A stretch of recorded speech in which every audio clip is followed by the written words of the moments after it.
الله والصلاة والسلام على سيدنا محمد. ازيكم يا حبايبي؟ عاملين ايه؟ يا رب تكونوا بخير. معكم بقى من قناة اكلات ويومياتنا. يا صباح السعادة ويا صباح الجمال ويا صباح الاكلات الجميلة بقى. وطبعا كلنا طالعين من العيد، واللي عامل اللي عنده مثلا اللي كان ذابح خروف، اللي كان ذابح عجول، اي حاجة من الحاجات ديت. طبعا بقى عندنا اكلات كتير وعندنا حاجات كتير. وطبعا انتوا عارفين العيد الكبير مليان بقى لحمة وكرشة وفشة وحاجات حلوة قوي قوي. كل سنة طيبين كمان مرة. ويا رب كمان نبقى على طول في الخير وفي السعادة وفي الفرح دايما، آمين يا رب العالمين. النهاردة بقى يا بنات هنعمل شوية كرشة، الله أكبر عليها ما شاء الله. أنا غسلتها وكنت كان يعني نقعها قبل كده، نقعتها مرتين اتنين. مرة في ملح وشوية ليمون وكمان شوية دقيق. غسلتها غسلة نضيفة حلوة أوي أوي كمان، ونقعتها. دي أول مرة. تاني بقى مرة يا بنات عملت فيها ايه؟ صفيتها من المية خالص، وبعد كده نقعتها تاني في ملح وسكر وشويه ليمون، وسبتها بس من غير ميه من غير اي حاجه. نسيت اول مره اقول لكم، في اول مره كنت بعملها كنت بحط عليها كربوناتو وخل بيفور لي اي حاجه فيها. وكمان بعد ما نقعتها بقى تاني مره الملح والسكر والليمون بيخش لها ريحه اي زفار. وهقول لكم بقى السر اللي انا بعمله، اللي ما شاء الله عليها ما بقاش فيها اي ريحه زفار او اي طعم او اي ريحه كده في الكرش. ان انا بعمل ايه يا بنات؟ دلوقتي انا عامله ايه؟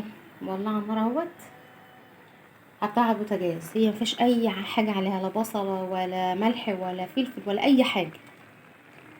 هعمل ايه فيها؟ هسيبها على النار واغطيها واسيبها لغايه ما تبخر كل الميه اللي فيها. مش تبخرها تخلصها يعني، اسفه، لا، تنزل كل الميه اللي فيها.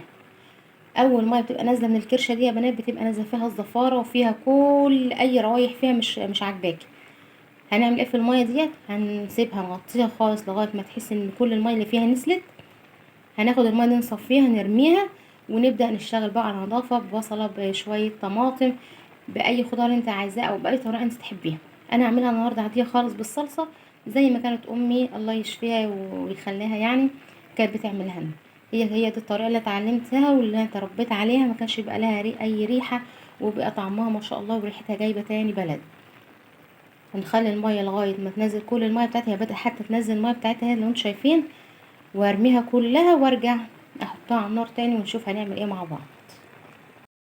بصوا بقى يا بنات، ديت الميه اللي انا بقول لكم عليها، دي اللي تبقى نازله بقى فيها كل الزفاره وكل اي حاجه من الحاجات دي اهيت.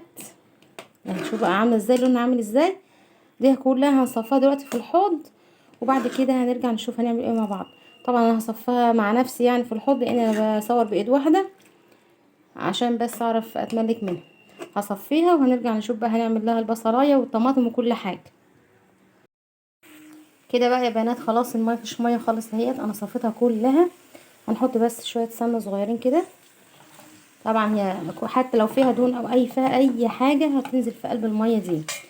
بعد كده هنعمل ايه بقى يا بنات؟ هنحط البصله اهيت، بصله كبيره ما شاء الله حلوه. وكمان هنحط الفلفل والثوم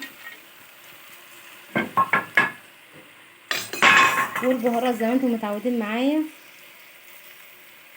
معلش المعلقه يعني بتحصل في احسن العائلات.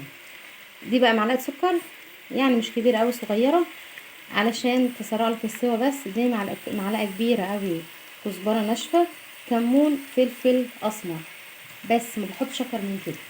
لما تقرب على السوا بقى نحط عليها شعره قرفه. القرفه طبعا انتوا عارفين بتدي لها طعم حلو في الاكل. وكمان لو اي ريحه زفاره او اي حاجه بتقضي عليها.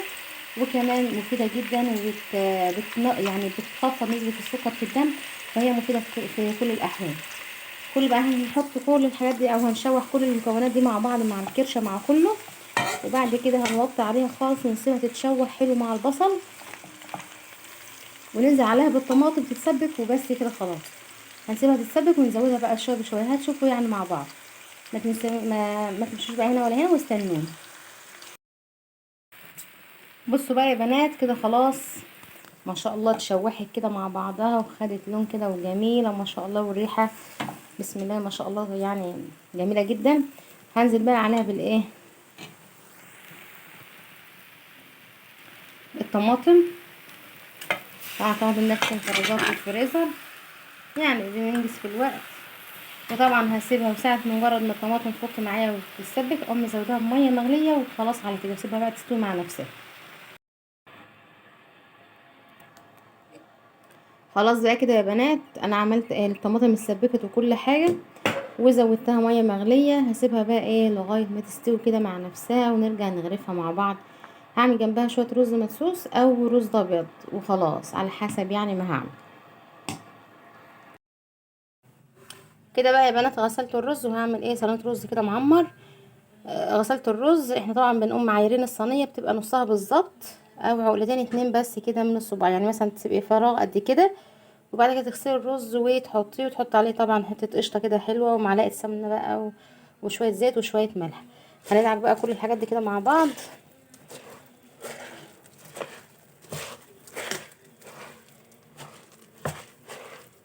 يعني تدعك السمنه كده في الرز، تدخلي كل السمنه مع الرز كده والقشطه.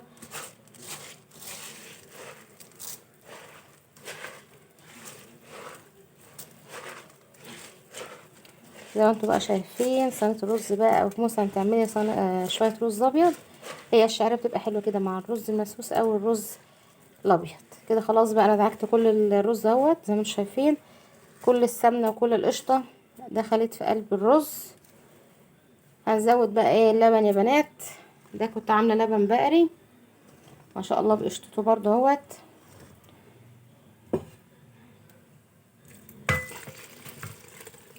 بالقشطه بكله عشان خلي يبقى لها ما شاء الله تبقى وشها حلو كده وخيرها حلو. خلاص كده بقى دخلها الفرن وخلاص على كده.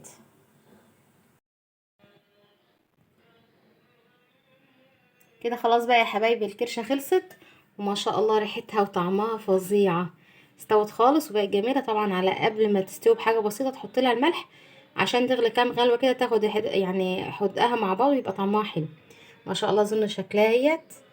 بس طبعا سخنه مش هعرف اقطعها معاكم، بس هي ما شاء الله استوت جدا وطعمها حلو. عملنا بقى سلطه خضراء وكمان الرز المعمر بتاعي ما شاء الله جميل جدا. حتى اوريكم معلقه كده ما شاء الله حلوه قوي. ما شاء الله يا بنات شايفين عامل ازاي مفرفر وجميل. وجرجير بقى وشويه ترش بقى لو عايزين. خلاص كده دي اكل حلو خالص. وكمان اكلات بقى العيد وادي الكرشه بتاعتنا اهيت والف هنا وشفا. متنسوش بقى في اللايك ودعوة من قلبكم وكمان شيروا الفيديو. ما اشوفكم على خير، مع السلامه.